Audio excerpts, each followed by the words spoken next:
الذي أرسله بالحق بشيرا ونذيرا وداعيا إلى الله بإذنه وسراجا وقمرا منيرا فقد قال الله تعالى في كلامه المزيد وفي فرقانه الحميد জবান ছেড়ে সবাই পড়ুন আউযু বিল্লাহি মিনাশ শাইতানির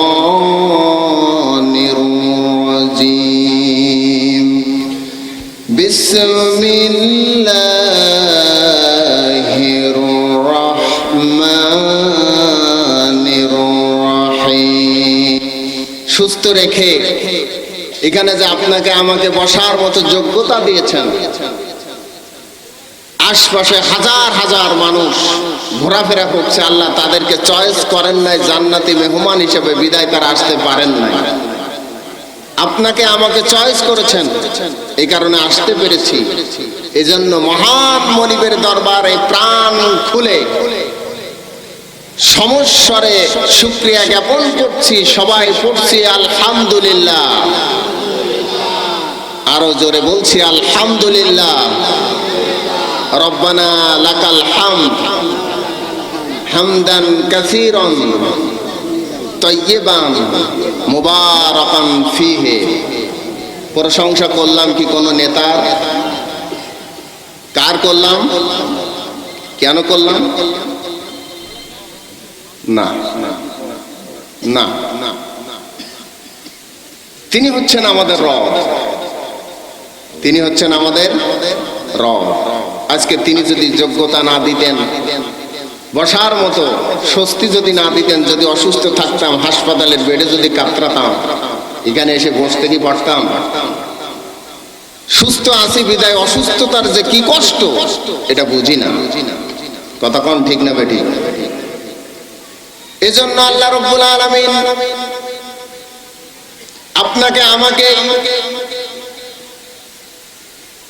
সৃষ্টি করেছেন তার গোলামীর জন্য, তার দাসত্ব করার জন্য।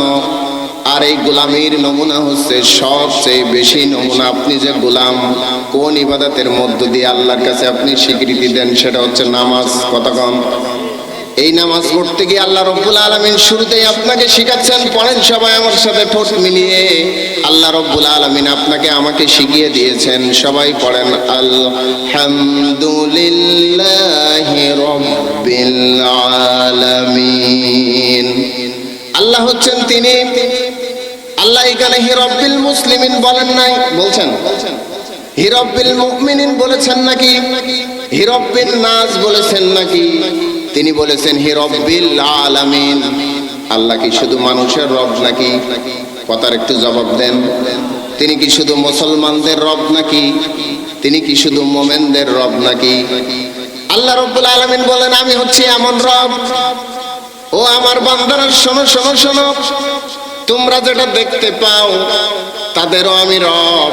এমন কিছু আমার সৃষ্টি জগৎ আছে যার সম্বন্ধে তোমাদের কোনো ধারণাই নেই, তারও রব আমি আল্লাহ রাব্বুল আলামিন। চিৎকার দিয়ে বলেন সুবহানাল্লাহ। এজন্য শুকরিয়া করব সর্বাবস্থায় কার? আপনি আজকের একটু চিন্তা করেন, জীবনে নেতার নামে কত স্লোগান দিয়েছেন, দেন নাই? জীবনে নেতার কত প্রশংসা করেছেন। 5 কেজি 10 কেজি চাউলের জন্য ইউনিয়ন পরিষদের একজন মেম্বারকে কত আপনি তেল মেরেছেন। তারপরে একটা কার্ড পেয়েছেন, 10 টাকার কার্ড। কতক্ষণ ঠিক না বেঠিক? এই কার্ডটা দিয়েছেন সামান্য একটা কার্ড পাওয়ার জন্য, 5 কেজি চাউলের জন্য মেম্বারের কাছে কত আপনি প্রশংসা করেছেন, নেতার গুণগান আপনি গেয়েছেন।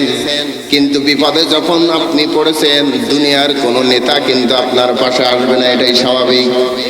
আল্লাহ রাব্বুল আলামিন বলছেন, ও দুনিয়ার বান্দা, ও দুনিয়ার মানুষেরা শোনো শোনো শোনো, আমি তোমাদের এমন রব, তুমি যখন বিপদে পড়েছো, বিপদের কথা সবাই জানা সত্ত্বেও কেউ যখন তোমার কোনো সাহায্য করতে পারে না, দুনিয়ার মানুষের সাহায্য যখন তোমার জন্য বন্ধ হয়ে যায়, আর তুমি যদি আমার সত্যিকার অর্থে মাহবুব বান্দা যদি তুমি হয়ে যাও, দুনিয়ার মানুষের সাহায্য বন্ধ হলেও যখন দুনিয়ার কোনো মানুষ আর তোমার সহযোগিতা করতে পারে না, আমি রব আসমান থেকে তোমার জন্য সাহায্যকারী হয়ে যায়। এটা হচ্ছে আল্লাহ, এটা হচ্ছেন কি রব। এজন্য প্রশংসা করবো কার? আল্লাহ। সম্মানিত ভাইরা, ভূমিকা বেশি দীর্ঘায়িত করা যাবে না, যেহেতু রাত অনেক হয়েছে। আমি আপনাদের সামনে পবিত্র কুরআনুল কারীমের একটা আয়াতে কারিমা তিলাওয়াত করেছি, শুনেছেন না আপনারা? সূরা আল হুজরাত মুখস্থ করেন। সূরা আল হুজরাত আয়াত নাম্বার 13। আয়াত নাম্বার কত? 13। মন থাকবে আপনাদের যে হুজুর কোরআন থেকে কথা বলছে। এই কোরআন যদি আপনার আমার বিপক্ষে চলে যায় তাহলে বুঝতে হবে আপনি আমি খারাপ, তাই না? কোন এই কোরআন যদি আপনার নেতার বিরুদ্ধে চলে যায় তাহলে বুঝতে হবে কুরআনুল কারীম খারাপ না আপনার নেতা খারাপ। কথার একটু জবাব দেন। নেতা। এখন কোরআনে আছে চুরির কথা, আপনার নেতা যদি চুরি করে। কোরআনে আছে জিনার বিরুদ্ধে কথা, আপনার নেতা যদি জিনাকার হয়, বেবিচারী হয়, তাহলে কোরআনের দোষ না নেতার দোষ? এই কারণে আজকের কথা শুনবো নেতার না কোরআনের। সবাই রাজি আছেন তো ইনশাআল্লাহ? চিৎকার দিয়ে বলেন ইনশাআল্লাহ। যতটুকুন শুনবো কোরআন থেকে শুনবো, বলি ইনশাআল্লাহ। আমিও চেষ্টা করব যতটুকুন বলবো কোরআন থেকে বলবো, আল্লাহ যেন বলার মতো। যেহেতু বুঝছেন ঠান্ডার সময় গলার অবস্থা ভালো না, আল্লাহ যেন আমাকে কিছু কথা বলার মতো তৌফিক দেন, বলেন আমিন। আমরা যেন সেই অনুযায়ী আমি সহ আমরা যারা সবাই শুনবো সকলেই যেন আমল করতে পারি, আল্লাহ আমাদেরকে তৌফিক দান করুন, বলেন আমিন। চলুন আমরা সেখানে চলে যাই। আল্লাহ রাব্বুল আলামিন বলেন সূরা হুজরাতের 13 নম্বর আয়াত, যে আয়াতটা দিয়ে কিছুদিন আগে কাতারে ফুটবল বিশ্বকাপ হয়েছিল না,